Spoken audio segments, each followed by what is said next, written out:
Hello दोस्तों, स्वागत है मेरे नए वीडियो में। दोस्तों इस वीडियो हम बीपीएससी टीआरई 3.0 का जो 19 जुलाई को 6 to 8 का साइंस का पेपर हुआ है उसका एनालिसिस करने वाले हैं। तो चलिए दोस्तों इसके आंसर की को देखते हैं। तो दोस्तों इसमें हम साइंस पेपर के साइंस पोर्शन को देखने वाले हैं। तो चलिए दोस्तों यहाँ से क्वेश्चन स्टार्ट होता है। यहाँ पहला प्रश्न है, दो न्यूरॉन्स के बीच के अंतराल को कहा जाता है। यहाँ पर ऑप्शन दिया है दोस्तों, तो इसका आंसर हो जाएगा option number B. Option number B दोस्तों, अंतर्ग्रेथन इसका राइट आंसर हो जाएगा। बहुत सारे दोस्तों स्टूडेंट इसमें कंफ्यूज हैं, इसको इंग्लिश में सिनप्स कहा जाता है, लेकिन यहाँ पर हिंदी में देकर स्टूडेंट को कंफ्यूज करने का प्रयास किया गया है। चलिए दोस्तों अगला क्वेश्चन देखते हैं। अगला प्रश्न है, खाद्य पदार्थों के डिब्बे टीन से लेपित होते हैं, जिंक से नहीं, क्योंकि जिंक टीन की तुलना में अधिक प्रतिक्रियाशील होता है। तो इसका राइट आंसर दोस्तों पहला हो जाएगा ऑप्शन नंबर ए। तेजी में दोस्तों हर एक क्वेश्चन को करते जाएंगे, आप भी अपने पेपर से मिलाते रहिएगा। अगला प्रश्न है, न्यूटन के गति के दूसरे नियम के अनुसार किसी वस्तु का त्वरण सीधे अनुपातिक होता है। तो दोस्तों इसका राइट आंसर हो जाएगा ऑप्शन नंबर बी, वस्तु पर लगने वाला बल के बराबर। क्योंकि दोस्तों हम जानते हैं कि F बराबर m में होता है, जहाँ पर m जो होता है द्रव्यमान होता है और a जो होता है त्वरण होता है, जो कि न्यूटन के गति के दूसरे नियम से हमें प्राप्त होता है।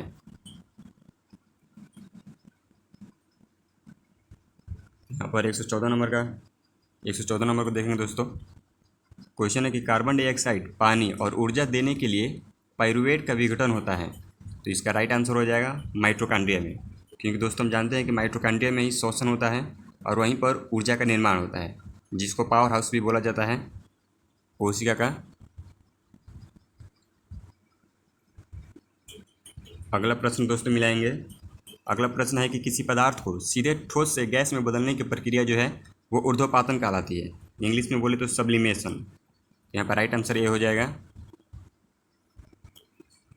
अगला प्रश्न है, एक सीधे विद्युत धारावाही चालक के चारों ओर चुंबकीय क्षेत्र रेखाएं होती हैं। तो दोस्तों इसका राइट आंसर हो जाएगा संकेंद्रित वृत्त, क्योंकि दोस्तों जैसे ये विद्युत धारा अगर हो गई तो धारावाही चालक के चारों ओर जो चुंबकीय क्षेत्र होता है ये इस प्रकार से गोल होता है। तो इस प्रकार से दोस्तों ये कई वृत्त होते हैं जिनका केंद्र एक ही होता है, जिस वजह से इसे संकेंद्रित वृत्त कहा जाता है। अगले प्रश्न पर दोस्तों बढ़ेंगे। अगला प्रश्न है, निम्नलिखित में से कौन सा नाइट्रोजन के सही इलेक्ट्रॉनिक विन्यास को दर्शाता है। तो दोस्तों हम जानते हैं कि नाइट्रोजन का परमाणु संख्या 7 होता है और जिसका इलेक्ट्रॉनिक विन्यास हो जाएगा 2,5, जो कि 7 के बराबर हो जाएगा। तो ऑप्शन नंबर सी इसका राइट आंसर हो जाएगा। अगला प्रश्न है, यदि दो वस्तुओं के बीच की दूरी दोगुनी कर दी जाए तो उनके बीच गुरुत्वाकर्षण बल क्या होगा। तो दोस्तों यदि बीच की दूरी को दोगुनी कर दिया जाए तो उनके बीच का गुरुत्वाकर्षण बल जो है 1/4 हो जाएगा, क्योंकि दोस्तों हम जानते हैं कि गुरुत्वाकर्षण बल में F बराबर जो होता है G m1 m2 अपन में r² होता है।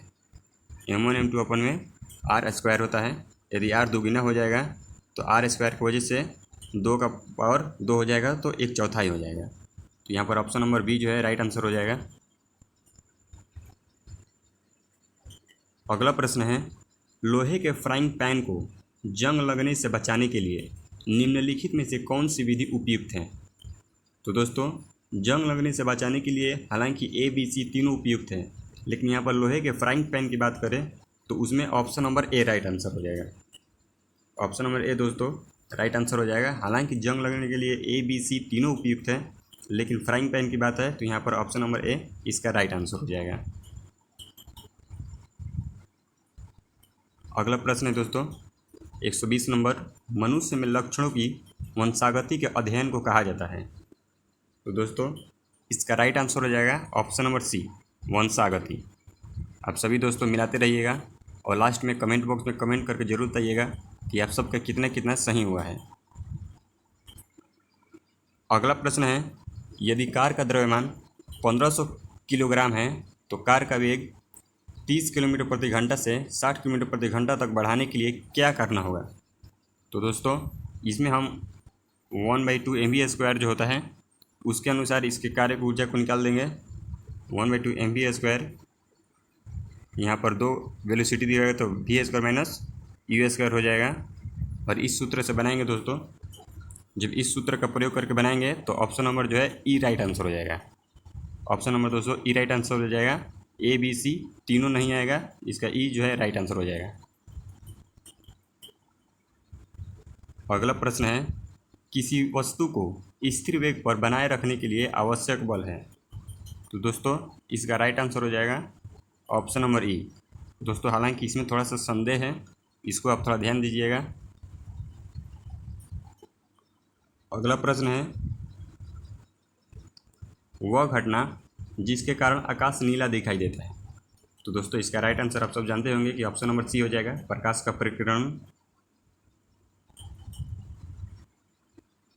अगला प्रश्न है, निम्नलिखित में से कौन सा भौतिक परिवर्तन नहीं है। तो दोस्तों इसका right answer option number B हो जाएगा, कोयले का जलना। क्योंकि भौतिक परिवर्तन में दोस्तों वो पुनः अपनी पूर्व स्थिति को प्राप्त नहीं कर पाती है। भौतिक परिवर्तन, माफ़ कीजिएगा, रासायनिक परिवर्तन क्या होता है कि वह पुनः अपनी पूर्व स्थिति को प्राप्त नहीं कर पाती है। तो यहाँ पर जो है कोयला जलना जो है ये रासायनिक परिवर्तन हो जाएगा, अर्थात भौतिक परिवर्तन नहीं है।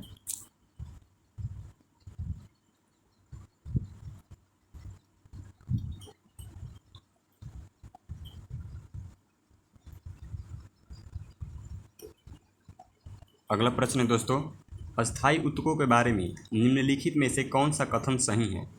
तो दोस्तों इसका राइट आंसर हो जाएगा ऑप्शन नंबर सी, वे विभाजित करने की क्षमता खो देते हैं। चूँकि दोस्तों नाम से ही क्लियर है कि अस्थायी ऊतक है, अर्थात वे अपने स्थिति को बदलते नहीं हैं, तो अर्थात वे विभाजित करने की क्षमता को खो देते हैं। अगला प्रश्न है 126 नंबर, कैल्शियम हाइड्रोक्साइड का सामान्य नाम क्या है। दोस्तों हम सब जानते हैं कि बुझा हुआ चूना कैल्शियम हाइड्रोक्साइड होता है, बुझा हुआ चूना। ऑप्शन नंबर सी इसका राइट आंसर हो जाएगा। अगला प्रश्न है, पौधे में विभेजोतक ऊतक का क्या कार्य है। दोस्तों इसका आंसर हो जाएगा ऑप्शन नंबर ए, विकास। दोस्तों पौधों में जो विभेजोतक ऊतक होता है वह विभाजित होकर उसका विकास करता है। अगला प्रश्न है, कार्य की एसआई इकाई है। तो दोस्तों आप सब जानते होंगे, ऑप्शन नंबर सी इसका राइट आंसर हो जाएगा जॉल। हालांकि जूल लिखना चाहिए लेकिन ये गलती से जॉल लिखा गया है यहाँ पर, इसको ध्यान में रखिएगा। अगला प्रश्न है, निम्नलिखित में से कौन सा असंतृप्त हाइड्रोकार्बन है। तो दोस्तों जिसमें डबल बॉन्ड और ट्रिपल बॉन्ड बनता है वो असंतृप्त कहलाता है, लेकिन जिसमें सिंगल बॉन्ड बनता है केवल उसको संतृप्त बोलते हैं। तो असंतृप्त हाइड्रोकार्बन बोला है, तो यहाँ पर अल्किन और अल्काइन जो होता है वो असंतृप्त हो जाएगा। तो इस तरह से ऑप्शन नंबर सी जो है अल्किन जगत का है, तो ये जो है असंतृप्त हाइड्रोकार्बन हो जाएगा। अगला प्रश्न है, निम्नलिखित में से कौन सा खाद्य श्रृंखला का निर्माण करता है। तो ऑप्शन नंबर दोस्तों इसका बी जो है राइट आंसर हो जाएगा, गाय को बकरी खाती है और बकरी को इंसान खाते हैं। तो बी इसका राइट आंसर हो जाएगा दोस्तों। अगला प्रश्न है, किस उपपरमाणविक कण का द्रव्यमान नगण्य होता है। तो दोस्तों इसका right answer option number C हो जाएगा, इलेक्ट्रॉन का जो भार होता है लगभग 0 के समान होता है। अगला प्रश्न है, लाइकेन किस वायु प्रदूषक के प्रति संवेदनशील होता है। दोस्तों इसका राइट आंसर हो जाएगा सल्फर डाइऑक्साइड। दोस्तों जो लाइकेन होता है ये वायु प्रदूषण को पहचान लेता है। इसमें मुख्य रूप से दोस्तों सल्फर डाइऑक्साइड जो होता है इसका मुख्य रूप से सूचक है। यदि वायु में सल्फर डाइऑक्साइड हो तो लाइकेन से पता लगाया जा सकता है। अगला प्रश्न है, ब्यूटेनॉन कार्यात्मक समूह वाला 4 कार्बन यौगिक है। तो ऑप्शन नंबर ए इसका राइट आंसर हो जाएगा कीटोन का। अगला प्रश्न है 134 नंबर, निम्नलिखित में से कौन सा पादप हार्मोन है। तो दोस्तों साइटोकिनिन, जिब्रेलिन और ऑक्सिन ये तीनों जो है पादप हार्मोन ही है। तो इसमें से option number D right answer हो जाएगा, उपयुक्त में से एक से अधिक। अगला प्रश्न है, पृथ्वी की सतह पर गुरुत्वाकर्षण के कारण त्वरण लगभग होता है। तो दोस्तों हम सभी जानते हैं 9th-10th की किताबों में हमने पढ़ा है 9.8 मीटर प्रति सेकेंड स्क्वायर। हालांकि दोस्तों 9th-10th की किताबों में कभी कभी 10 मीटर प्रति सेकेंड स्क्वायर भी देता है, लेकिन ये तब देता है जब हमें 10 रखना होता है, लेकिन सामान्य रूप से 9.8 ही होता है। अगला प्रश्न है, क्या होता है जब लोहे के भराव में तनु हाइड्रोक्लोरिक अम्ल मिलाया जाता है? तो दोस्तों, जब लोहे के भराव में तनु हाइड्रोक्लोरिक अम्ल मिलाया जाता है तो हाइड्रोजन गैस मुक्त होता है और आयरन क्लोराइड का उत्पादन होता है। ऑप्शन नंबर सी इसका राइट आंसर हो जाएगा।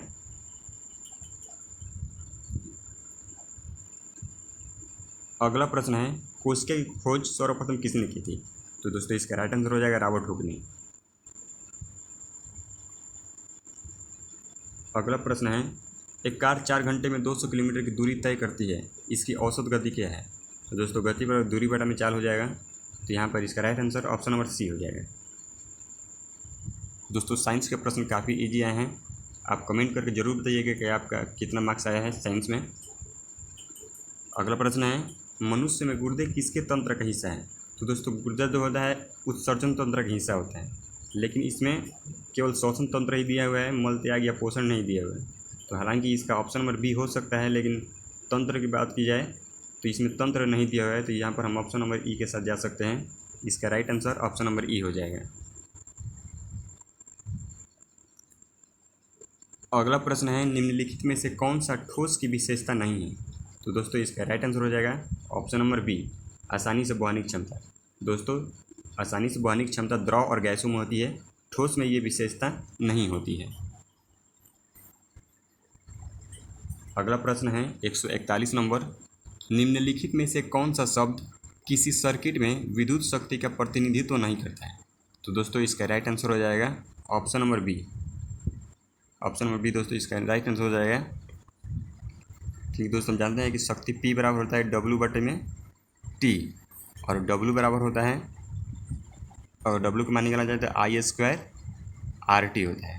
और इसको पुट करें तो दोस्तों T कट जाएगा, I² R हो जाएगा, और I² को V बराबर IR लिखते हैं, तो यहाँ से A और C दोनों हो जाएंगे, लेकिन B जो है नहीं होगा, तो ऑप्शन नंबर बी हमारा राइट आंसर हो जाएगा। अगला प्रश्न है, निम्नलिखित में से कौन सा एसिड का एक विशिष्ट गुण है? तो दोस्तों हम जानते हैं एसिड यानी अम्ल का विशिष्ट गुण है कि वह नीले लिट्मस पत्र को लाल कर देता है।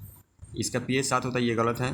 लाल लिट्मस को नीला करता है, ये क्षार का काम है, तो ऑप्शन नंबर ए हो जाएगा इसका राइट आंसर। अगला प्रश्न है, निम्नलिखित में से किस में ध्वनि की गति अधिकतम होती है? तो दोस्तों इसका राइट आंसर हो जाएगा ऑप्शन नंबर ए, इस्पात में।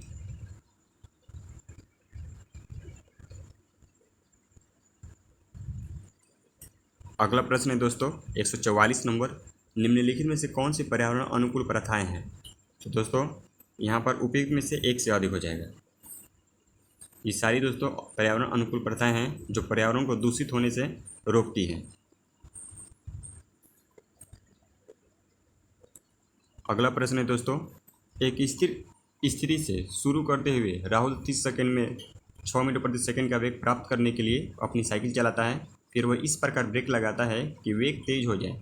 अगले 5 सेकंड में साइकिल की गति घटकर 4 मीटर प्रति सेकंड हो जाती है। दोनों स्थितियों में साइकिल के त्वरण की गणना करें। तो दोस्तों पहली स्थिति में जो हमारा प्रारंभिक वेग है u बराबर 0, और अंतिम वेग जो है वो 6 है।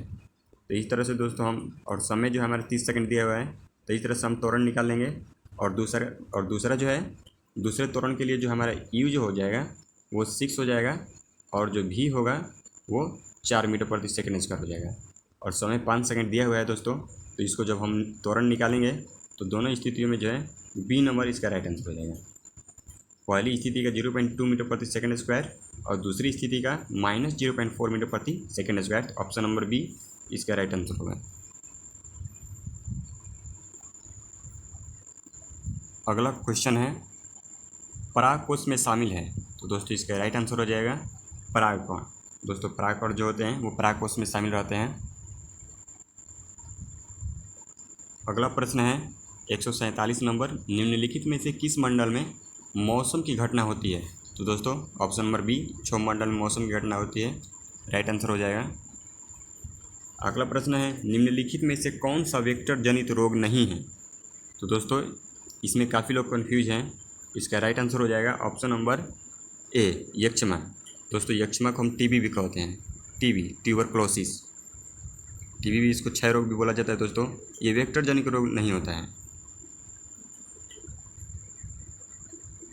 अगला प्रश्न है, क्या होता है जब प्रकाश हवा से कांच के स्लैब में प्रवेश करती है। तो दोस्तों हमने 9th क्लास और 10th क्लास में पढ़ा है कि जब प्रकाश जो है विरल माध्यम से सघन माध्यम में जाती है तो अभिलंब की ओर झुक जाती है। तो यहाँ पर दोस्तों राइट आंसर सी हो जाएगा, ये सामान्य की ओर झुक जाती है। चूँकि दोस्तों हवा जो है विरल माध्यम है और कांच सघन माध्यम है, तो जिस वजह से वो सामान्य की ओर झुक जाएगी। अंतिम प्रश्न है दोस्तों कि कोशिका के चारों ओर की झिल्ली कहलाती है। तो दोस्तों ये सबसे इजी क्वेश्चन है, इसको बोलते हैं, ये नहीं दोस्तों, कोशिका झिल्ली, प्लाज्मा झिल्ली, प्लाज्मा झिल्ली इसको बोल सकते हैं। इसका राइट आंसर हो जाएगा। दोस्तों कमेंट बॉक्स में आप कमेंट करके ज़रूर बताइएगा कि आपका मार्क्स कितना है। चलिए दोस्तों, वीडियो देखने के लिए धन्यवाद। मिलते हैं अपने अगले वीडियो में।